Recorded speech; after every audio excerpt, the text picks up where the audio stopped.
A Ti, Senhor, toda a honra, toda a glória, todo o louvor. Nós Te adoramos, Pai. Nós exaltamos a Jesus, o Teu Filho amado, o nosso Rei e Senhor, o nosso Salvador. Obrigado, Pai, pelo Teu Espírito Santo que habita em nós, o Teu Espírito que nos dá unção para aprender, para ensinar, para ter a revelação daquilo que o Senhor quer nos falar hoje. Muito obrigado, Pai, por essa noite, pela Tua palavra, em nome de Jesus. Amém, graça e paz, você pode se sentar. Obrigado, gente, vocês são um sucesso celestial mesmo. Louvado seja o nome do Senhor. Glória a Deus. Deixa eu abrir meu tablet rosa, como eu sempre falo. Amém. Que bom que você veio hoje. Caiu o lenço. Eu quero hoje meditar com vocês a respeito um pouquinho sobre o perigo da negligência.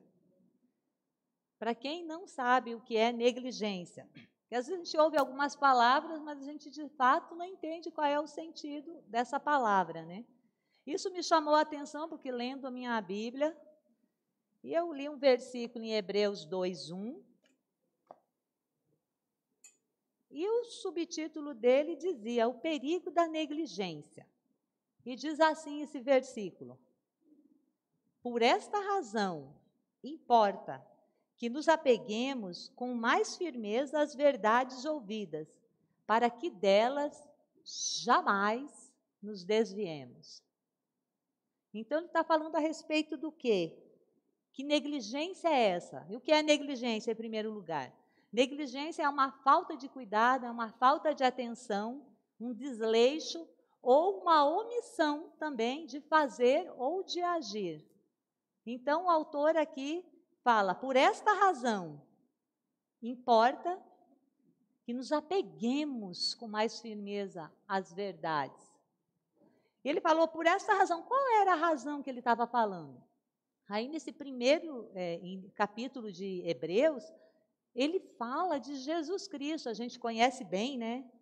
O versículo 3 fala, ele, falando de Jesus, ele que é o resplendor da glória e a expressão exata do seu ser, sustentando todas as coisas pela palavra do seu poder.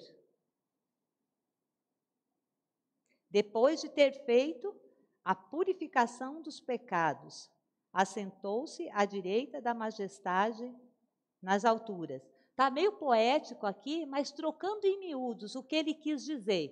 Por essa razão, Jesus Cristo, aquele que nos salvou, que nos libertou, que passou na cruz do Calvário, sofreu todas aquelas humilhações, todas as dores que você nem consegue imaginar. Jesus passou naquela cruz. Antes da cruz, ele foi humilhado, ele foi injustiçado, ele foi traído, foi chamado de Beelzebu, foi desacreditado. E na cruz, ainda ele sofreu toda a humilhação. Foi cuspido, foi batido, foi chicoteado, foi coroado com uma cruz. Ele foi bem poético aqui, bem bonito, mas queria exatamente dizer isso. Então, por essa razão, por causa de Jesus ter sofrido todas essas ignomínias, sofrido todas as dores e humilhações no nosso lugar, era para nós. E ainda ele foi lá no inferno e tirou a chave da morte eterna do diabo. Ele nos tirou do inferno. A todos nós que recebemos a Ele como Senhor e Salvador. Então, por essa razão, então ele fala, importa que nós nos apeguemos com mais firmeza às verdades ouvidas. Não podemos ser negligentes com a nossa salvação, com as verdades que a gente tem ouvido. Tudo isso aqui é verdade. Tudo isso aqui é palavra de Deus, é Jesus. Então nós precisamos nos apegar com firmeza a isso. E diante disso, uma coisa foi conectando com outras que eu estava estudando. e falando sobre essa questão de a gente se apegar à verdade, sobre Jesus Cristo, que é a nossa salvação. Ele nos deu esse poder de sermos salvos e sermos seus filhos de Deus.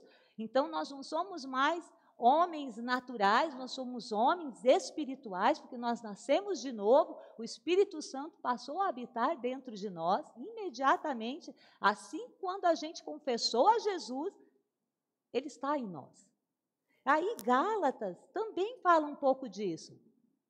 Paulo, em todas as suas cartas, vai lendo e vai linkando uma coisa com a outra, é maravilhoso, falando da salvação em Cristo, da gente não negligenciar essa salvação, da gente estar atento à nossa vida e prática de fé. Então, em Gálatas 5:16, a gente vai discorrer um pouquinho sobre esse capítulo, pode até deixar aberto aí.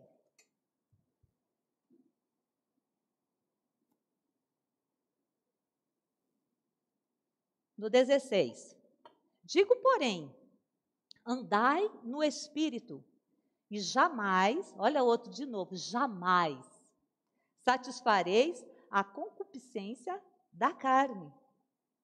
Andai no Espírito, já fomos salvos, o Espírito já está dentro de nós, agora nós precisamos andar nesse Espírito que está dentro de nós, amém? E não na concupiscência da carne. O que é concupiscência, para quem não sabe? São desejos, os desejos da carne. Nós somos santos espirituais, o Espírito está em nós, então nós precisamos andar nesse Espírito daqui para frente, amém? O 17 diz assim: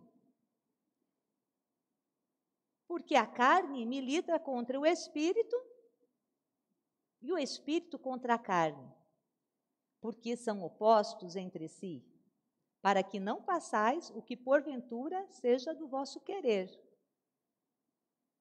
Então, agora nós somos espirituais, nós somos um espírito, temos uma alma, a gente já sabe, quem estudou no Rema sabe muito bem. Se você não estudou no Rema, se matricule para o ano que vem, você está aprendendo muita coisa, muitas matérias, vai abrir o seu entendimento. Em novembro, a gente já começa com as novas matrículas, amém? Fecha parênteses. E nós habitamos nesse corpo. A palavra diz que esse corpo, ele vai ser transformado. Ele é corruptível. O nosso espírito foi recriado, nasceu de novo, nós temos um novo espírito dentro de nós. E o Espírito de Deus comunica com o nosso espírito recriado. Mas a nossa carne, ela precisa ser treinada. Ela não quer fazer o que o Espírito manda ela fazer. Fazer as coisas espirituais. Bota aquela imagem do cachorro, por favor. Só para a gente ter uma noção do que é militar, carne e espírito. Carne e espírito é exatamente essa imagem. Uma briga. Paulo dizia, eu esmurro o meu corpo. Paulo que era Paulo. Porque só Jesus foi o perfeito total em todas as áreas. Todos nós temos falhas, temos um comportamento, temos um caráter, uma personalidade, e ela precisa ser moldada pelo Espírito de Deus e pela palavra de Deus. Então, o nosso espírito e a nossa carne, que junta com a alma, elas ficam assim o tempo todo. Mas quem deve vencer? O Espírito. Amém? Tudo bem. Obrigada. É só para a gente visualizar essa coisa que é espiritual, mas ela é real dentro de nós. Essa briga, ela existe o tempo todo dentro de nós. Do nosso espírito, de fazer aquilo que é correto, que a palavra fala, com o nosso corpo que não quer se converter, com a nossa carne. Então, nós temos uma nova realidade, uma nova natureza, que é o nosso espírito recriado. Nós andamos numa nova lei. Em Romanos 8:2 diz que, porque a lei do Espírito da vida em Cristo Jesus te livrou da lei do pecado e da morte. Nós não andamos mais nessa lei do pecado e da morte da carne. Nós andamos na lei do Espírito da vida. Glória a Deus. Nós fomos salvos em Cristo Jesus. Nós vamos para o céu, amém?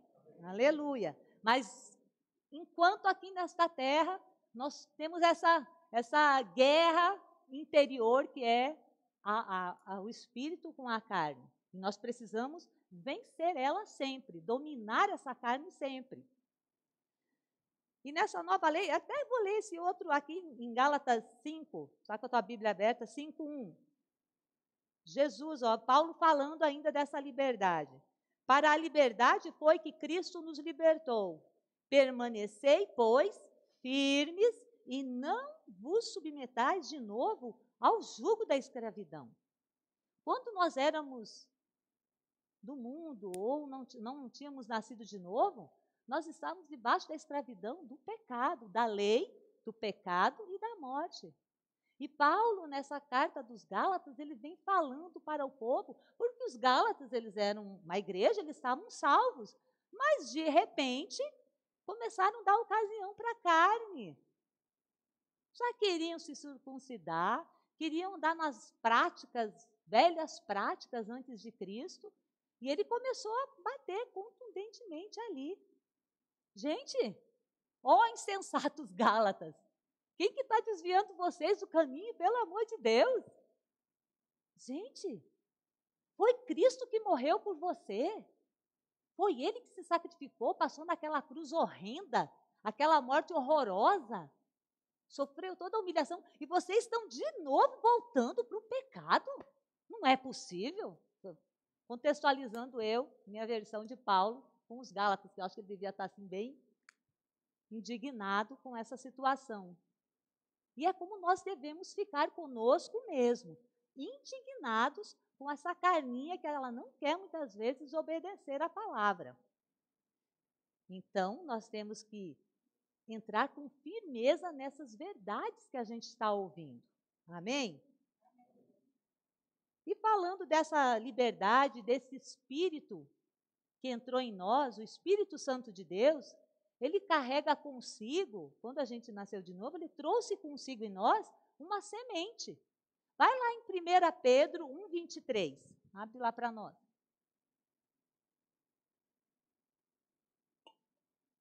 Diz assim: pois fostes regenerados, não de semente corruptível, mas de incorruptível, mediante a palavra de Deus, a qual vive e é permanente.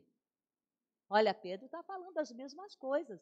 Você foi regenerado, você foi salvo, você foi liberto, você nasceu de novo por causa da semente incorruptível da palavra. Nós ouvimos a palavra num determinado dia, num culto, não sei, cada um teve uma experiência de salvação. Você ouviu, você creu, você confessou, você foi salvo. Você tem uma nova natureza. Essa semente incorruptível está dentro de nós, através da palavra. Amém? Então, o Espírito Santo agora está dentro de nós e nós carregamos essa semente. E toda semente, ela precisa frutificar. O normal, e ela foi criada para esse propósito, para dar frutos, e frutos que permaneçam. Amém? Então, Gênesis 1 fala da lei espiritual. Não vamos entrar lá. Gênesis 1, todo aquele capítulo, ele fala vários versículos, que toda semente, ela vai produzir segundo a sua espécie. Então, eu trouxe aqui, poderia ter trazido uma imagem, mas eu achei mais bonitinho trazer uma semente de quê? Quem sabe? Que dá para ver? Abacate. O que o abacate vai dar? Essa semente plantada vai para a terra e vai ser uma árvore, ela vai dar abacates, a semente de abacate vai produzir abacate. Muito bem, porque a semente ela vai para a terra, ela morre ali, cresce uma árvore e os frutos vão dar nos ramos. Não é? E o homem?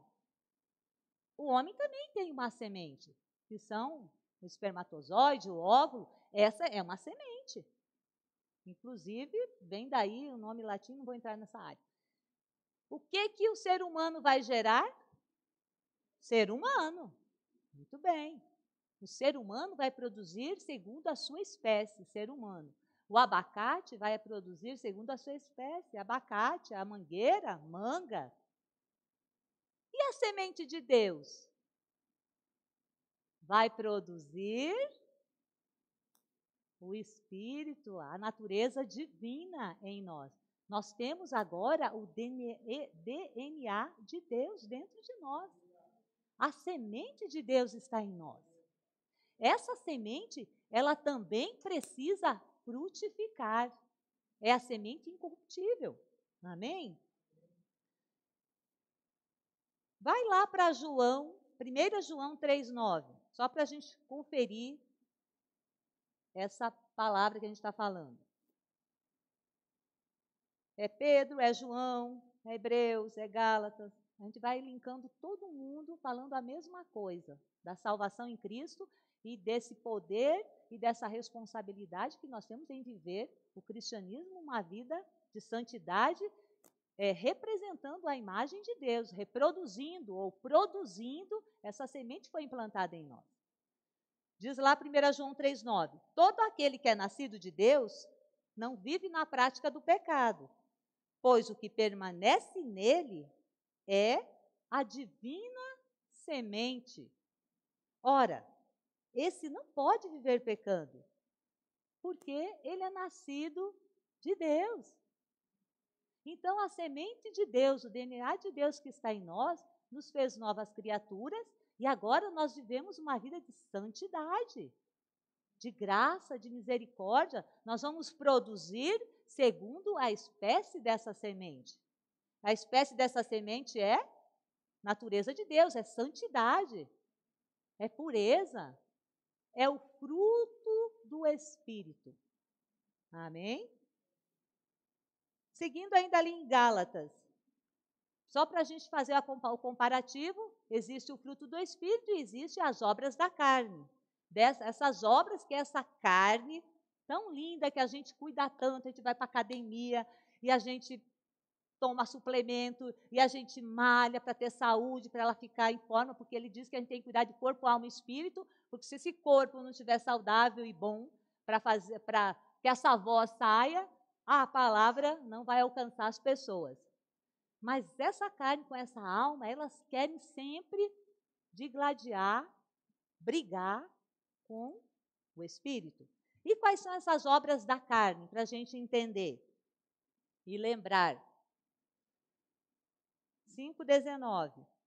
Ora, as obras da carne são conhecidas e são prostituição, impureza, lascívia, idolatria, feitiçaria, inimizades, porfias, ciúmes, iras, discórdias, dissensões, facções, invejas, bebedices, glutonarias e coisas semelhantes a essas, a respeito das quais eu vos declaro, como já outrora vos preveni, que não herdarão o reino de Deus, o que tais coisas praticam. É os que praticam. Nós nascemos de novo, nós não somos mais praticantes do pecado, como disse em João 3,9. Porque o que permanece em nós é a semente divina, é o fruto do Espírito. Então, nós não vivemos pecando mais. A gente escorrega de vez em quando? Escorrega. A gente erra, a gente falha. Mas nós não vivemos na prática desses pecados. Quando acontece esse escorregão, imediatamente é o que deve acontecer para um nascido de novo, um espiritual. A gente já se constrange, a gente fica triste, a gente fica, perturbado com aquilo, porque não é a nossa natureza pecar, errar, falhar. A nossa natureza é produzir esse fruto do Espírito que a gente vai ver daqui a pouco. Essa semente incorruptível. Essa é a nossa natureza.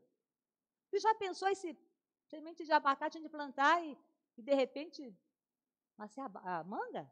Não tem como. Não é a natureza dele, não é a nossa natureza mais pecar rotineiramente. E isso ficar como um costume, não afetar as nossas emoções, os nossos sentimentos, o nosso coração. Está errado. O crente, o filho de Deus, aquele que tem a natureza de Deus, quando ele falha nessas coisas e outras más ainda, a Bíblia fala, isso aqui são só algumas. Eu gostaria até de ler o significado de cada uma delas um pouco, mas não dá tempo. Eu só quero ler sobre o fruto do Espírito para ficar com essas coisas boas bem arraigadas na nossa mente e no nosso coração. Então, quando a gente erra, imediatamente a gente fica chateado, a gente sabe que errou.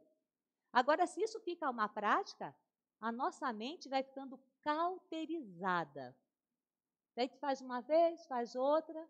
É quando alguém, filho de Deus, começa a ver algo nos vídeos, pornografia ou coisas afim, vê uma vez, estremece, mas depois vai de novo. Ninguém está me vendo mesmo. Vou de novo, olho mais uma vez, vou de novo. Mas ninguém está vendo, mas Deus está te vendo. E o Espírito Santo de Deus que habita em nós está vendo tudo e ele está entristecido. E o Espírito Santo tem ciúme de nós. Porque agora nós somos um com Cristo. Nós somos aliançados com Ele, assim como um homem e uma mulher se casam e se unem, são uma só carne. Hoje nós somos um só Espírito com o Senhor.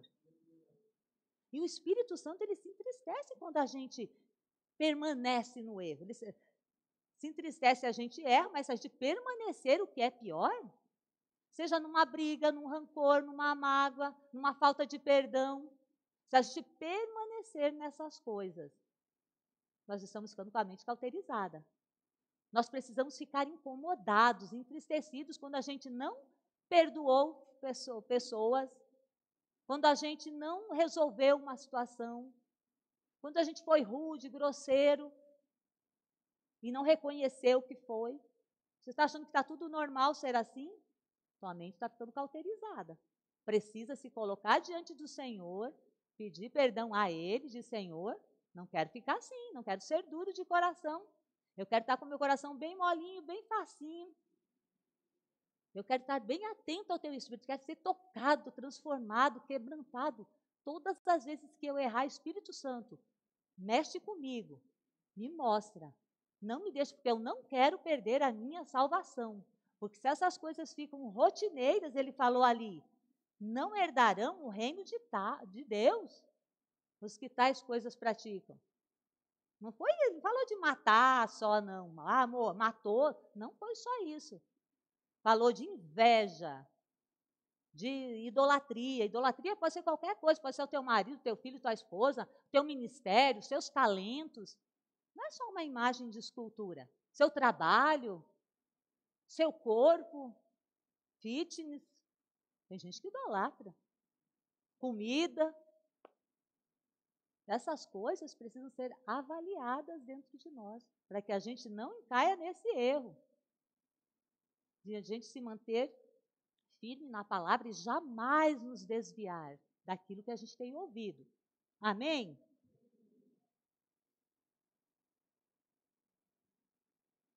O tempo corre, gente, o tempo voa, mas a gente está quase encerrando, já estamos indo da metade para o final. Então, essa semente divina, ela produz um fruto divino, ela muda a nossa vida. Esse fruto, ele tem um resultado. O que esse resultado mostra? Quando a gente faz uma equação de matemática, a gente fez tudo, lá embaixo tem o resultado. 2 mais 2? 4. Muito bem, todo mundo afiado na matemática. Então, fruto do Espírito tem que resultar em algo, que é aquilo que está dentro de nós, ele tem que vir para fora, tem que aparecer. É o resultado do fruto. É uma mudança interior que se revela exteriormente. Essa mudança que a gente recebeu no novo nascimento, com o Espírito Santo, ela vai se revelar, não é? Para fora. A gente não gosta mais de pecar, a gente não gosta mais de mentir, a gente se incomoda com o pecado. É assim, não é assim? Quando a gente se converteu, Coisas que a gente fazia, o Senhor não deixa mais fazer. Se a gente andava muito com a roupa muito se amostrando, o corpo, já começa a vir aquele pudor, aquela sensação que você se olha no espelho, pelo menos foi assim comigo. Ninguém me falou nada. Eu me olhava no espelho e falava, não, essa alcinha não dá mais. Essa mini saia não dá mais. Ninguém me falou. Era o Espírito mudando o meu comportamento por fora, da santidade que estava por dentro de Deus. Entende como funciona? Então, o fruto é uma evidência visível de um poder invisível atuando no interior do crente, do novo nascido. Coloca agora aquela imagenzinha da mexerica, por gentileza, Rafa. Enquanto isso, vamos lendo lá no 22. Mas o fruto do Espírito é amor, alegria, paz, longanimidade, benignidade, bondade, fidelidade, mansidão, domínio próprio. Eu quero levar um tempinho, eu quero falar um pouquinho de cada um, vai dar tempo, em nome de Jesus, para a gente concluir tudo. Eu quero falar um pouquinho de cada um. O fruto, a mexerica, ela expressa bem o fruto, porque é o fruto do Espírito, ele é singular, mas ao mesmo tempo ele é um coletivo. Eu achei interessante que essa mexerica exatamente tem 9 gomos, como são os 9 aspectos do fruto do Espírito, né? Amor, paz, alegria. Se quiser deixar um pouquinho aí, que eu só vou ler, pode deixar essa imagem. O que o amor é? O amor ele é incondicional, porque é o amor do tipo de Deus. O amor ele não procura o que receber, e sim o que dar. O amor não recebe, ele dá. O amor ama tão profundamente que não conhece limites. Esse é o amor de Deus. Ele amou tanto o seu povo, a sua criação, que entregou Jesus até a morte. Ele não conhece limites, fronteiras, o quão longe, amplo, alto ou profundo ele irá para demonstrar esse amor a quem o recebe. Ele irá se sacrificar pelo bem daquele objeto ou pessoa que aprecia muito. O amor leva a uma ação. O amor não é só um sentimento, o amor é uma ação. São atitudes. Foi com uma ação que Deus demonstrou o seu amor por nós, dando Jesus. Alegria. A alegria, ela se manifesta particularmente em momentos difíceis. Eu achei interessante estudar isso, porque a gente tem uma noção muito vaga das coisas, mas quando a gente vai estudar, é bem interessante e consegue. E um livro muito bom, se você quiser saber mais do fruto do Espírito, tem o devocional do Rick Renner do Inverno, é o que está sendo agora. Ele esmiuça todas essas obras da carne, e o fruto do Espírito é maravilhoso, eu recomendo a você. Então, a alegria, ela se manifesta particularmente em momentos difíceis. Alguém pode sentir felicidade, júbilo, deleite, entusiasmo, empolgação ou ânimo, mas essas são emoções passageiras. A alegria do Espírito, ela se desenvolve quando está uma situação difícil, que você não quer rir. Uma falta de dinheiro, uma doença. E Paulo fala, alegre-se. Ele estava lá na prisão, na masmorra, e dizia, alegre-se. Outra vez eu digo, alegre-se. Não era porque ele estava numa festa, estava no culto, todo mundo alegre, não. Ele estava no pior momento da vida dele, um dos piores momentos. Então, ele quer dizer o quê? Que a alegria ela se manifesta nos momentos difíceis e cansativos.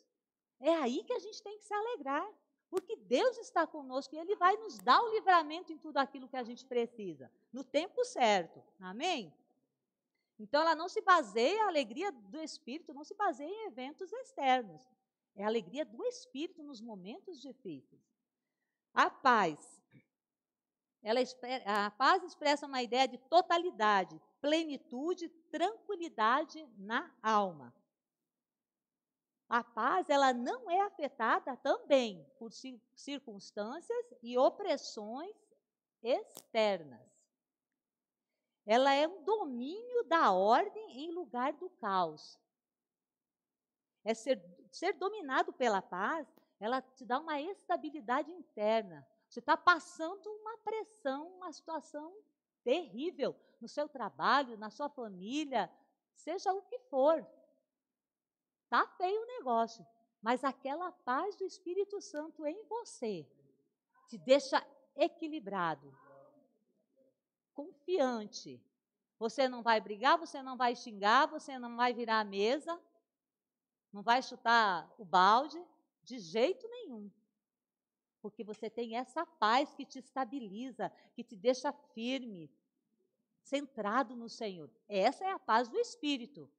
No meio da situação, no caos, da dificuldade, você está equilibrado. O povo estava em guerra, está a maior confusão, e você está ali firme, crendo na palavra, crendo no seu Deus, confiando, em paz. Porque daí, na paz é que o Espírito Santo fala com a gente e manda as soluções para aquilo que a gente deve fazer e resolver. Amém? Longanimidade. É longo ânimo. Longanimidade é como se fosse uma vela do pavio bem longo que demora para apagar. Então, ela é paciente, moderação da raiva. A longanimidade está pronta para tolerar e esperar pacientemente até que alguém, por fim, venha a vir, evoluir, mudar ou ouvir o que você está tentando comunicar ou ensinar. Diz que Moisés era longânimo, né? Porque ele teve muita paciência com aquele povo. Falava, e o povo rodava e repetia as mesmas coisas. E ele com aquela longanimidade, ele podia ter dito, ó Deus, me tira desse negócio, que o negócio, esse povinho aqui que você colocou na minha mão, dá licença. Mas ele não, ele foi longânimo. Ele foi paciente em suportar, em levar aquele povo ao final do que Deus queria para o povo no deserto. Benignidade. Benigno é ser amigável com os outros. É ser compassivo, atencioso, simpático, humano, gentil, bondoso. A ideia do benigno é que ele se adapta aos outros, em vez de exigir que os outros se adaptem a ele. Não, o benigno, a pessoa é meio irritada, ele vai com ela daquele jeito, ela anda. A pessoa é mais mansa, ela anda também daquele jeito. Ela se adapta. A situação da depressão, ele está tranquilo ali, ele se adapta àquelas pessoas, ao comportamento das pessoas. Não que ele caia no pecado, entendam, não é isso. É se adaptar àquela pessoa para poder ajudá-la, para ser bom com ela, compassivo, compreendendo a situação que aquela pessoa está passando. Então, é isso. Então, não é os outros se adaptando, é a gente, o benigno, se adaptando às pessoas, às necessidades dela. Bondade. Eu tinha muita dificuldade em entender benignidade e bondade. Nossa, para mim é a mesma coisa. Mas não é. Vou te falar agora, então.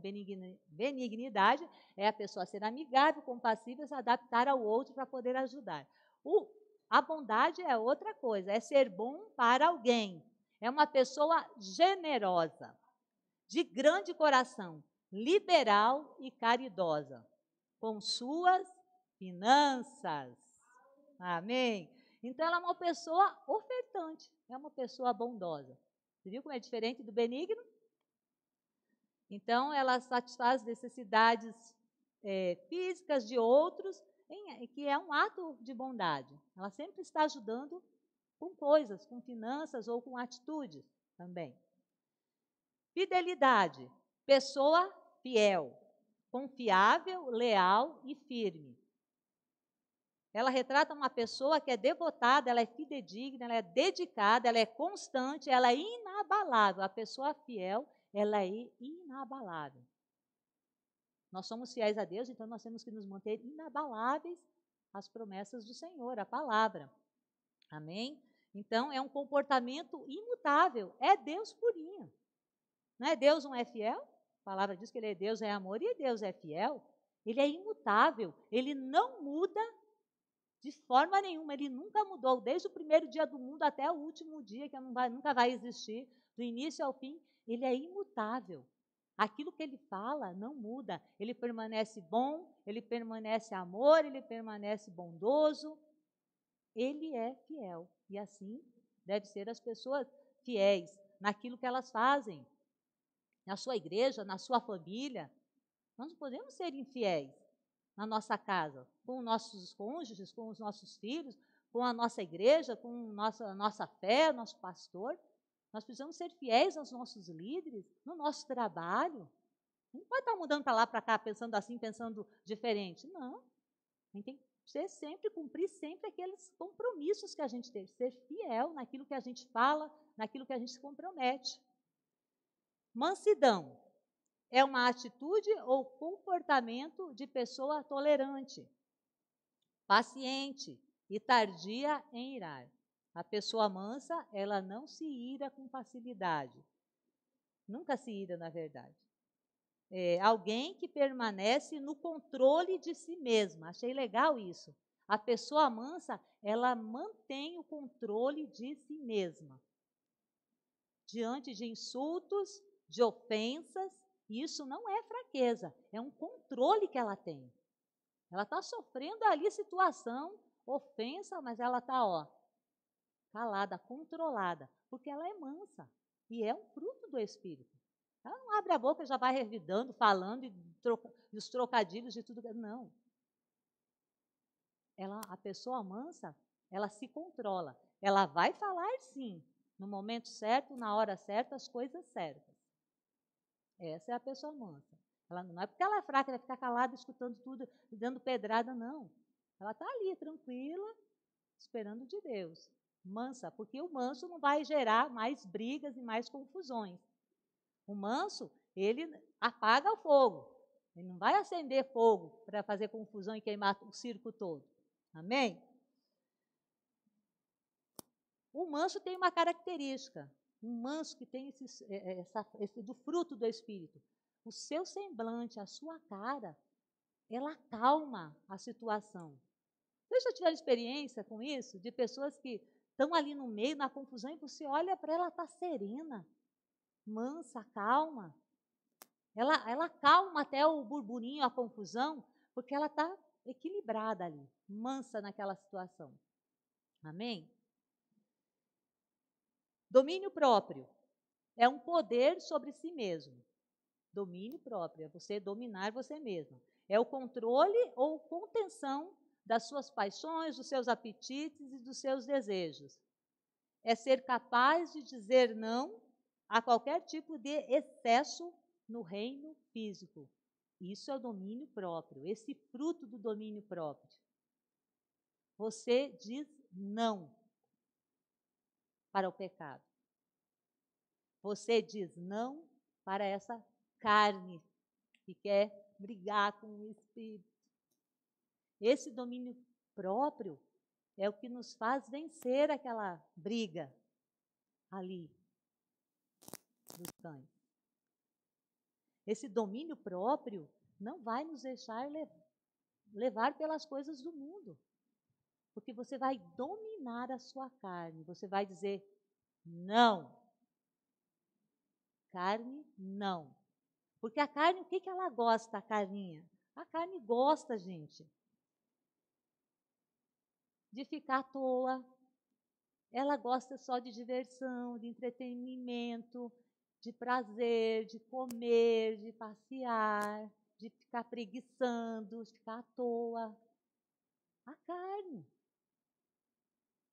Ela não quer compromisso, ela é insubmissa, ela é desobediente, ela é maledicente. A carne é terrível. Glória a Deus que o fruto do Espírito está em nós. E esse fruto do domínio próprio sufoca ela, amarra, esgana ela mesmo. Todos esses desejos, essas concupiscências dela. Então, a carninha, ela precisa realmente ser dominada e controlada. Porque ela odeia, a carne odeia orar, ela odeia louvar, ela odeia tudo que é espiritual. Você concorda comigo? É hora de vir para o culto. É porque a gente já foi treinado, nós somos espirituais. Tem um programa, tem um negócio a mais da igreja, um evento, sei lá, um extra da igreja. A carne, não, passou o convite, sei lá o quê, a carne já, não. Nossa, está frio, está isso, está aquele outro, não vou não. Não, para que isso? Mas já vou para o culto todo, terça, quinta, domingo, já vou para o culto. É a carne não quer. A carne não quer ler Bíblia, a carne não quer tirar um devocional em casa. É mais gostoso ir para o TikTok, para o Reels, correr lá no YouTube. É melhor para a carne. Ela não quer se submeter a Deus, ao que é espiritual. Mas nós precisamos dominar a carne. Sabe o que diz ali? Segue ali comigo no Gálatas, ali no 24. O que ele fala? E os que são de Cristo Jesus crucificaram a carne com as suas paixões e concupiscências. Então é preciso, crucificar a carne. Bota ela na cruz. Que Jesus já colocou, ele já fez. Espiritualmente já está feito. Agora é a nossa vez. Porque esse fruto do Espírito, todos esses 9 frutos do Espírito, eles já estão dentro de nós pelo Espírito Santo. E é o Espírito Santo que nos ajuda. Sozinho a gente não consegue, a gente tem que se debruçar e falar, Espírito Santo me ajuda. Eu preciso dominar essa ação em mim. Falta de não querer ir para a igreja, não querer orar, não querer ler Bíblia, não querer participar das coisas espirituais. Me ajuda, Espírito Santo. Eu quero dominar, eu crucifico minha carne, eu digo não para ela. Mas aí tem uma ação. Você se levanta daquela preguiça, pega a sua Bíblia. Espírito, me ajuda, vou ler a palavra agora. Abre lá em Gálatas logo. E lê Gálatas, que é bom, Efésios. Não, mas é melhor começar lendo Evangelho de João. É maravilhoso. Vai falar de Jesus, do que Jesus fez por você. 1ª, 2ª, 3ª João. Leia os Joões todos em primeiro lugar. Você vai crescer, ele vai te fortalecer. Vai te chamar de filhinhos amados. Porque Deus é bom, ele é maravilhoso. Mas coloca a carninha no lugar dela. Todos nós precisamos, eu não estou imune disso.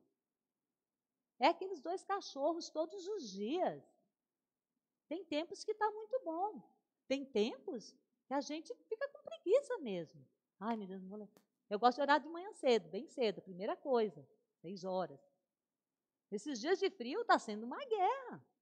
Ai, eu vou ficar aqui. Para quê, menina? Você dorme de volta. Se ficar na cama já era. Tem que levantar, bota o casaco, vai lá para a sala, lá para o lugar. Leva a Bíblia e racatassiri canta lá, bassuriande canta lá. Obrigado, Pai. Tu és a minha força, a minha rocha e meu escudo. Pronto, passa o frio, passa a preguiça, passa a canseira. Uma maravilha. É dominar, é crucificar a carne mesmo. Isso não só para orar. Em todas essas obras da carne que a gente leu, a gente precisa crucificar ela diante do Senhor. Porque Jesus já pagou um alto preço por nós. Foi muito alto preço. Esses dias eu estava comentando até com a irmã, que eu li um documentário sobre Mel Gibson, e quando ele fez aquele filme A Paixão de Cristo. Eu já tinha visto alguns, mas vi esse outro pedaço de tudo que aconteceu naquele filme, que foi um filme assim super espiritual, foi o filme que mais retratou, mais próximo de todo o sofrimento de Jesus Cristo. A gente assistiu várias vezes, mas eu não conseguia nunca olhar aquela chicotada. Eu olhava assim, primeira vez no cinema eu saí chorando, todo mundo saiu chorando quando lançou esse filme. E ele falando de tudo o que aconteceu, de que ele se converteu com isso, porque ele estava, Mel Gibson era um ator de renome, estava no auge, ele que escolhia o que ele queria fazer, mas viciado, vazio por dentro, e um dia ele falou assim, Deus, eu não aguento mais, me ajuda. É esse sentimento, é isso que nós precisamos falar com o Senhor. Deus, eu não aguento mais, eu preciso andar com você, eu estou vazia, eu não tenho nada, eu tenho tudo e não tenho nada. Eu preciso ser cheia de ti, eu preciso ter essa alegria, essa maravilha que as pessoas sentem. E eu não estou sentindo nada, não estou sentindo nada disso, não estou conhecendo as revelações do Espírito e da palavra. E o Senhor respondeu a ele. Daquele dia em diante ele passou a ter um desejo, uma fome pela palavra, e lendo a palavra, e lendo, e o Espírito falou para ele. Naquele dia ele se converteu, porque ele clamou a Deus, e o Senhor o respondeu. Ele disse, faça esse filme. Foi Deus quem mostrou para ele. Ninguém quis patrocinar ninguém nada, ele que bancou tudo, porque era de Deus. Hollywood não ia fazer uma coisa que Deus estava ali mesmo envolvido e alcançou milhares e milhares de pessoas naquela época, e ainda hoje. Então, quando a gente vê aquele filme, tudo aquilo que retratando quase tudo que Jesus passou, Rick Renner fala muito nesses devocionais. Eu aconselho você a comprar esses devocionais do Rick Renner, porque ele vai no grego e vai nas minúcias. Ele falou naquela hora que ele estava lá sendo esbofeteado e humilhado, amarrado, eram 300 ou 600 soldados cuspindo nele. Você sabe o que é uma pessoa recebendo 300, se fosse 10 gusparadas, mas boca suja, 300, acho que ele ficou assim lavado. Eu choro, gente. Falei, eu não posso. Falei, Senhor, eu não posso. Eu tenho que ser melhor. Eu preciso ser melhor. Eu não posso desapegar, como diz assim, dessas verdades ouvidas. Não podemos. Nós temos que honrar o nome de Jesus, que passou toda essa ignomínia, todo esse sofrimento. Como? Fazendo que esse fruto, ele se evidencie nas nossas vidas, para as outras pessoas. É isso que Deus deseja, é muito simples. E fruto não, e não precisa fazer força não para o fruto aparecer. Você já viu alguma árvore lá fazendo força, a mangueira, sai manga, não. Abacate, sai abacate, o tronco de, não, ninguém fala nada. O fruto não faz força. O que a gente precisa fazer força é para crucificar a carne. Se a gente apaga a carne, o fruto aparece. Simples assim. É fácil demais. É só sacrificar, como ele mesmo diz aqui. A palavra ensina a gente tudinho. Amém? Eu quero encerrar ainda com o último versículo, só 2 minutos.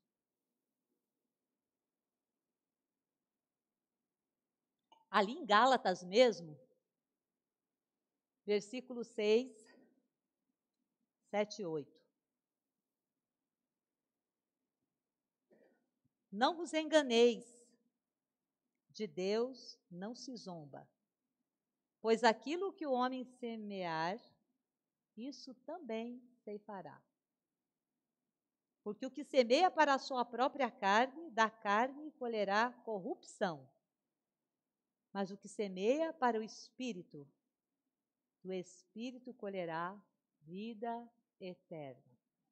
Olha que colheita maravilhosa, que produção maravilhosa que nós podemos fazer, produzindo o fruto do Espírito para a vida eterna.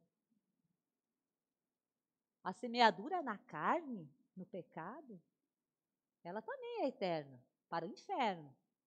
Mas a semeadura, a produção de frutos do fruto do Espírito, que são esses 9 aspectos que a gente leu e entendeu agora, é para a vida eterna. Para a nossa liberdade, foi para a liberdade que Ele nos chamou.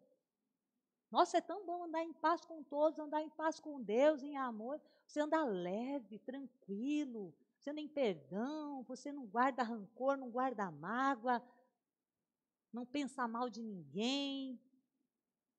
Leve. E você só quer fazer o bem, a bondade, a benignidade, dominando essa carne, dominando essas obras que elas temem querer aparecer na nossa vida. Em pequena escala, elas querem se amostrar, como diz o nordestino. Mas aí a gente crucifica ela com Cristo. Não, aqui não. Falta de perdão? Não, meu Jesus já morreu por mim, eu não posso, eu não tenho esse direito de não perdoar. Se o meu Jesus me perdoou, quando eu estava no mundo, quando eu não queria nada com Ele, quando eu andava pela minha própria justiça, eu vou dizer de mim assim, porque eu não andava em pecado, eu me achava muito correta, muito certinha, Mas eu não tinha Cristo, eu ia para o inferno do mesmo jeito. Não é porque eu andava certinha e era boazinha com as pessoas, não. Eu não tinha entendido a salvação, não tinha confessado Jesus como o meu Senhor. Eu precisava disso e Ele me perdoou. Quando eu não queria nada, não entendia nada dele. Como eu agora me dou o prazer, o desfrute de não perdoar fulano, beltrano, ou guardar rancor ou mágoa das pessoas, ou andar vendo coisas que não é para nossos olhos olharem, a concupiscência dos olhos, coisas imorais, indecentes, maledicentes. Não sejamos negligentes com a nossa salvação e com a palavra que nós temos ouvido. Tenhamos muito cuidado com as mídias sociais, com as tendências, com o politicamente correto.